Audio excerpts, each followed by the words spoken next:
नमस्कार मैत्रिणींनो, कीर्तीज किचनमध्ये तुमचं स्वागत आहे। आज आपण बनवू 2 प्रकारच्या स्टफिंगसह मिरची पकोडा। याकरता सगळ्यात आधी आपण पॅनमध्ये 2 स्पून तेल घेऊ। त्यामध्ये जिरं, मोहरी आणि जिंजर गार्लिक क्रश केलेलं घेतलेलं आहे। जिंजर आणि गार्लिक त्याला छान आपण परतून घेऊया तेलामध्ये आणि नंतर यामध्ये टाकूया मॅश केलेले बटाटे। मी 3 उकडलेले बटाटे घेतलेले आहे आणि स्क्रीनवर मी मेन्शन केलेलं आहे की मी कुठले मसाले या स्टफिंगमध्ये टाकलेले आहे, तर ते बघून तुम्ही या स्टफिंगमध्ये हे मसाले टाका। आपण नेहमी जिरं आणि मीठ टाकून मिरची भजे पण नेहमीच बनवतो, पण या वेळेला आपण या पद्धतीचं स्टफिंग भरून एक नवीन पद्धतीचा मिरची भजा बनवूया। तसं पाहायला गेलं तर हे जे स्टफिंग आहे हे राजस्थानमध्ये मिरचीमध्ये भरून हे स्टफिंग तिकडे असे मिरची भजे बनवले जातात। याला राजस्थानी मिरची पकोडा पण म्हटलं जातो।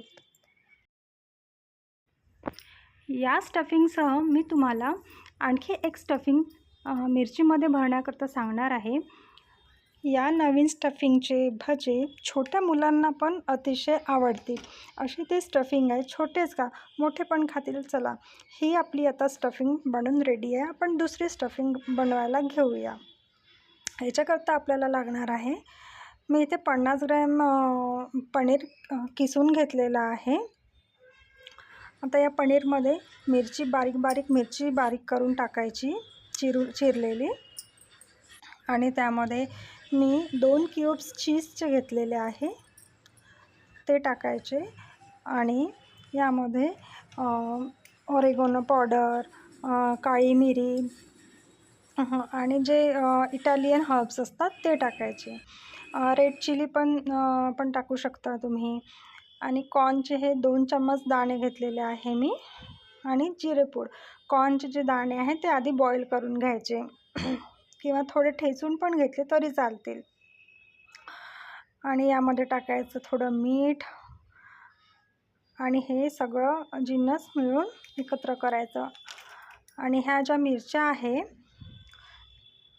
या मिरच्यांना सेंटरमध्ये एक सेंटरमधनं असं कापायचं त्याला, आणि त्याच्या आतमध्ये ज्या बिया असतात ना त्या बिया काढून टाकायच्या।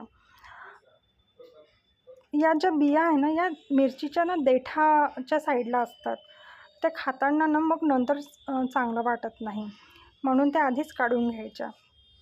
आणि हे दोन्ही प्रकारचे स्टफिंग आपण मिरच्यांमध्ये भरून घेऊया।